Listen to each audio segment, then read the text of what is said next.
जो घरेलू माहौल होता है उससे दूर रहने के लिए बस यहाँ रह रही थी। मैंने कोई कोचिंग या क्लासेज आपके पास फ्री के लिए क्या बुक लिस्ट डायरेक्ट सजेस्ट करेंगे आप? सर पहला प्रचार भ्रष्टाचार पे मेरे से क्वेश्चन किए ज्यादातर गए हैं। भ्रष्टाचार कि आप पूरा कार्यालय में फोकस जाने के उनका बाद कैसे आप लो। हाँ एवरीवन, यूपी पीसीएस का इंटरव्यू कंटिन्यूअस चलने के साथ साथ एक कैंडिडेट और बाहर आई है। चलिए इनसे डिटेल डिस्कस करेंगे कि इनका यूपी पीसीएस का एक्सपीरियंस क्या रहा है, साथ ही अगर आप तैयारी करते हैं तो आपको क्या मैसेज देने वाली है। मैम सबसे पहले आपको कांग्रेचुलेशन इंटरव्यू अपीयर करने के लिए। कैसा रहा इंटरव्यू? सर बढ़िया गया। अपने बारे में मैम बताएं। सर मेरा नाम प्रभा पटेल है और मैं उत्तर प्रदेश सचिवालय में अभी सहायक समीक्षा अधिकारी पद पर कार्यरत हूँ। 2021 बैच में मैंने ज्वाइन किया। अटेम्प्ट ये कौन सा है आपका? सर फोर्थ है। तो और इंटरव्यू अपीयर? सर इंटरव्यू मेरा पहला है। पहला, ठीक है मैम। तो कैसा रहा, थोड़ा सा आप वो मोमेंट बताएं जब आप इंटरव्यू हॉल में जाती हैं तो कितना नर्वसनेस आप पे हावी था?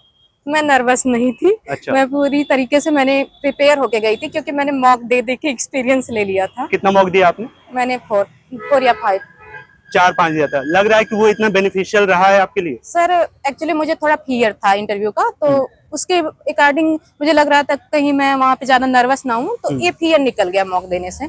और चीजें तो काफी सही थी क्योंकि क्वेश्चन के लिए ऑलरेडी प्रिपेयर थी और जैसा मैंने सोचा था कि मेरे डिपार्टमेंट से रिलेट करके उन्होंने ज्यादा क्वेश्चन मुझसे 70 to 80% क्वेश्चन डिपार्टमेंट बेस्ड थे कि आप भ्रष्टाचार कैसे खत्म करेंगी, तो आप अपने कार्यालय में क्या कर सकती हैं, क्या सुधार करेंगी। और सर आज के न्यूज़पेपर से ये था कि आज कुछ बताइए आपने क्या आज न्यूज़ पढ़ी, तो मैंने सर बताया कि अभी मैं आज की जो 22 जनवरी को सीएम सर ने छुट्टी घोषित की है उसके बारे में बताया और वाइब्रेंट गुजरात वाला कार्यक्रम जो था उसके बारे में बताया कि तिमोर लेस्टे के पीएम और राष्ट्रपति वगैरह आए हैं, तो उन्होंने कहा कि ये बताइए छुट्टी जो घोषित की गई है वो क्या सही है।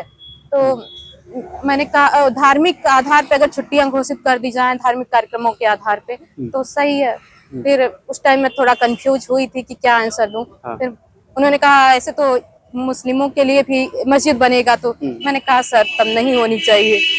ओके, मतलब उन्होंने आपको धर्म ओरिएंटेड लेके गए थे, आपके वो थॉट जानना चाह रहे थे? मेरे थॉट्स जानना चाहते थे, तो मैं उस टाइम थोड़ा कंफ्यूज हुई थी कि क्या बोलूं।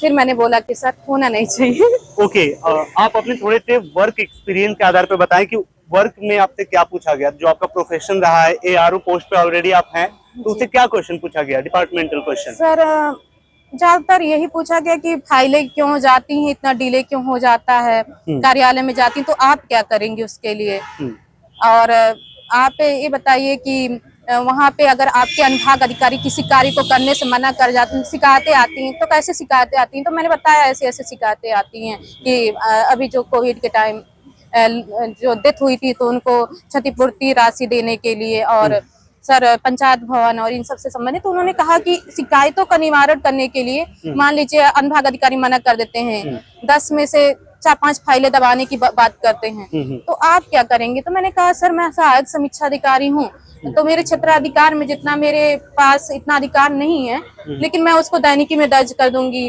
तो उन्होंने कहा हाँ यही मैं पूछना चाहता हूँ आप अपना। मैंने कहा सर ऊपर अधिकारियों से भी विनम्रता पूर्वक उनको कन्विंस करूंगी कि सर आप ऐसा मत करिए, तो कहीं लड़ाई हो जाएगी। फिर हमने कहा सर तथ्यों के आधार पे विनम्रता पूर्वक अगर बात करके समझाने की कोशिश करेंगे, तो उन्होंने कहा अपना काम करके। तो मैंने कहा जी सर अपना काम करके। कुल मिला के अगर आप समराइज चीजों को करूं मैं, तो जो डिपार्टमेंटल क्वेश्चन आपके ऐसे रहे हैं कि आपसे आपके डिसीजन मेकिंग को पूछा गया, पावर, आपके वैल्यूज के बारे में उन्होंने टच दिया है। कुल मिला के एथिकल ओरिएंटेड होते होते आपको डिसीजन मेकिंग उन्हें जानना चाहे। उन्होंने ये भी पूछा ना एसडीएम हो जाएंगी तो फिर कैसे भ्रष्टाचार पे मेरे से क्वेश्चन ज्यादातर भ्रष्टाचार कि आप कार्यालय में जाने के बाद कैसे आप रिएक्ट करती है, क्या करती है, एक्शन क्या होता है। ओके, करंट ओरिएंटेड क्या चीजें थी? करंट में भी यूपी से था या फिर बाहर?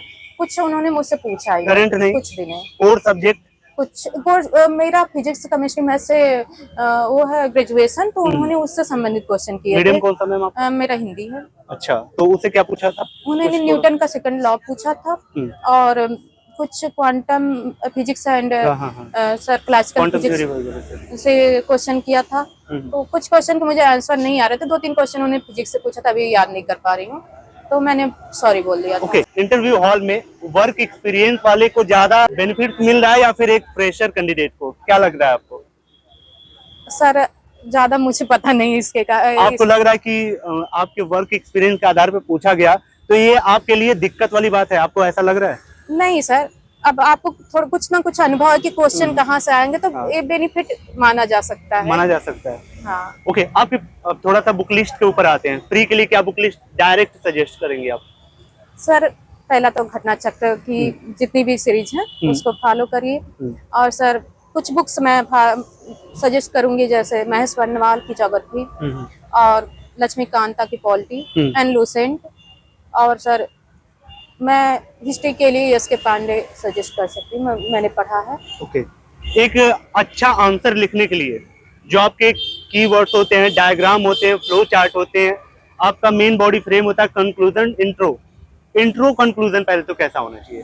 किसके ओरिएंटेड खत्म करनी चाहिए आप अपनी आंसर राइटिंग? सर आपके पास कुछ अगर डाटा फैक्ट डेटा हो हाँ। तो सबसे पहले आप अपने उसमें स्टार्टिंग में आप अपने इंट्रो में डाल सकते हैं, वहां से स्टार्टिंग करिए तो फिर काफी अच्छा रिस्पांस आने के चांस फ्लो हैं। चार्ट या डायग्राम, दोनों में से क्या? सर दोनों यूज कर सकते हैं। जैसे 125 वर्ड के क्वेश्चन हाँ, हैं तो आप एक आध डायग्राम यूज करके आप अपने पॉइंट वाइज भी लिख सकते हैं। कोई जरूरी नहीं है कि आप फ्लो चार्ट डायग्राम ही यूज करें, आप पॉइंट वाइज अगर अपने आंसर लिखते हैं तो अच्छे नंबर एक मिलेंगे। कॉमन डाउट पूछना चाहूंगा, जो आंसर राइटिंग लोग करते हैं उन्हें लगता है कि अगर पैराग्राफ में हम सीधे लिखते जाएंगे तो हमारा नंबर कट होगा। उन्हें पॉइंट में लिखना चाहिए या पैराग्राफ में लिखना चाहिए, या अकॉर्डिंग टू क्वेश्चन टैकल करना चाहिए? सर क्वेश्चन के अकॉर्डिंग तो टैकल करना चाहिए, लेकिन पॉइंट वाइज लिखना ज्यादा बेनिफिट होगा मेरा मान।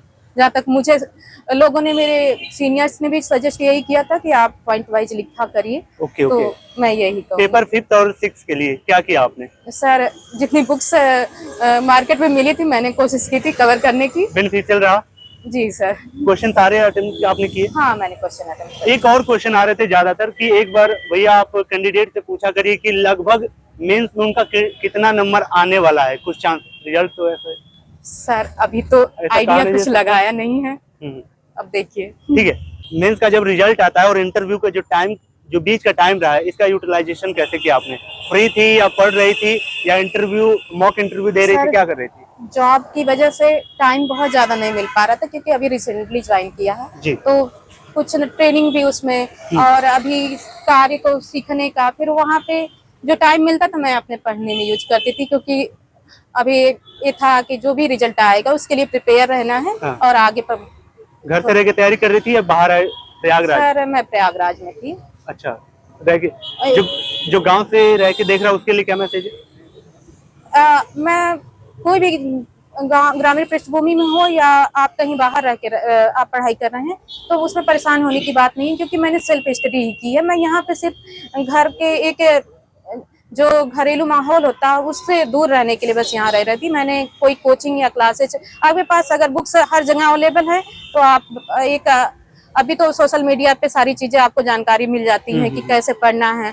कुछ ना कुछ आपको एक बुक्स के बारे में भी पता चल गया है। पहले चीजें तो आपके पास नहीं उतनी जानकारियां रहती थी, आप बुक्स हर जगह, आप ऑनलाइन शॉपिंग भी कर सकते हैं, तो परेशान होने की बात नहीं है। बस आप एक सिलेबस के अकॉर्डिंग पढ़ाई करिए तो सफलता मिलेगी। Wish you all the best ma'am. मैं उम्मीद करूंगा कि यूपी पीसीएस का ये लास्ट अटेम्प्ट आपका हो और आपका नाम लिस्ट में आए। हो गाइस, वैल्यूएबल लगी हो वीडियो, अगर कोई क्वेश्चन हो तो आप कमेंट कर दीजिएगा ताकि मैं अगले कैंडिडेट से पूछ पाऊं।